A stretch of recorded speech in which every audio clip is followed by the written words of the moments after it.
Hello, it's Dr. 007. In today's video, I'm doing an unboxing and overview of the Cyborg Rat9 wireless gaming mouse. So I got this mouse about 2 weeks ago, so I have about a 2-week opinion on this mouse. So you first open the box. It's a nicely packaged box, I have to say. When you first open it up, you're greeted with the mouse right at the bottom, the main center point, the charging station, as well as 2 battery packs. So the mouse itself is fairly big. Now this is probably one of the most customizable mouses in the world. I want to say probably the most customizable one. You can change pretty much anything about the mouse, and I will talk about that a bit later in the video. The 2 battery packs, it gives you that because this thing does go through battery pretty quickly. For me personally, I got about 3 days on the battery charge, but if I game with it or do anything more intense or I'm constantly using it, then of course it's going to go down a bit faster.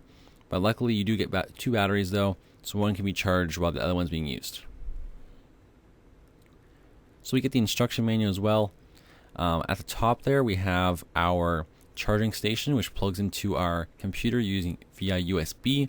It is also the receiver, so it also receives the connection from the mouse and has to be plugged in at all times. And it has nice little grippies at the bottom as well, so it doesn't slide around. This is the thing that kind of sticks into the charging station. It holds the weights. I'll talk about that a bit later. And at the bottom we have all the accessories that comes with it. These are different palm grips and finger rests, etc. that you can actually take off and put on the mouse. So there's a lot. There's one replacement one, and then there's a grippy one as well. So you got a bunch of different kinds. So on the thumb side of the mouse we have a back and forward button and a sniping button. Both these can be changed using the software. As well as we have a DPI rocker, middle scroll wheel, right and left click, and the profile switcher. The profile switcher allows you to switch between different profiles that you set up on the computer. Basically, these allow you to change what the certain buttons on the thumb side do. This is the DPI settings. 4 is high, 1 is low. This is the charging station. When you move the mouse, you can see the signal on the left hand side there blinks. Now to charge the extra battery, you'll simply do is you stick it, click there until it clicks, and then it will show red and shows green when it's done. These are the extra pieces that it comes with that you can mount on. So it comes with an extra palm rest just in case yours gets ruined for whatever reason, as well as another grippy one and a grippy side rest and a big fat pinky rest. So you can really change how the mouse works. Unfortunately, the mouse does not support left-handed people though. This is a strictly right-handed person mouse. So to do this though, all you have to do is basically unscrew that knob in the back there. This pulls out basically a little tool.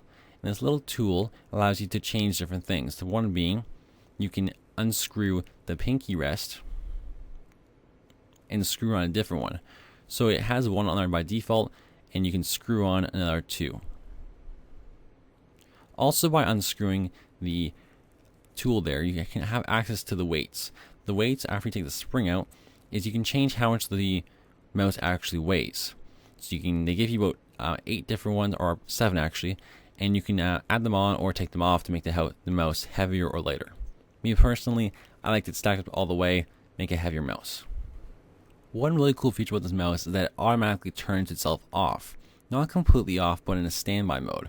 So as you can tell right now, the mouse is completely off. Even when I move it around, it does not wake up and there's nothing happening on the screen.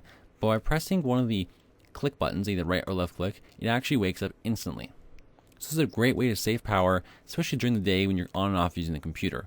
Obviously at night though, I would suggest turning the mouse completely off. So the thumb rest isn't too customizable, but you can angle it. My only problem with this is sometimes if you don't tighten it enough, it will kind of push itself back in if you're pushing a button. The software is extremely simple to install. You install the software, asks you if you want to install the driver, you say yes, and then within a couple minutes it's working. Unfortunately though, it will not work. The mouse will not work if you don't have the software installed, so make sure you have a spare mouse. Anyways guys, thanks for watching this video. My conclusion on this mouse is it's a pretty badass mouse, and I haven't used it for too long, so I'm not doing an official review of it, but I like it a lot. It's extremely comfortable, especially I have a big hand, so being able to extend it out and customize it and pull the palm rest out, I can now fit my hand nicely over the whole mouse. Thanks for watching, guys. Hope you guys did enjoy. If you did, leave a like. Any questions, comments, or concerns, you can leave them below as well. Thanks for watching, and I'll see you in my next video. This is Hacker 007, and I'm signing off.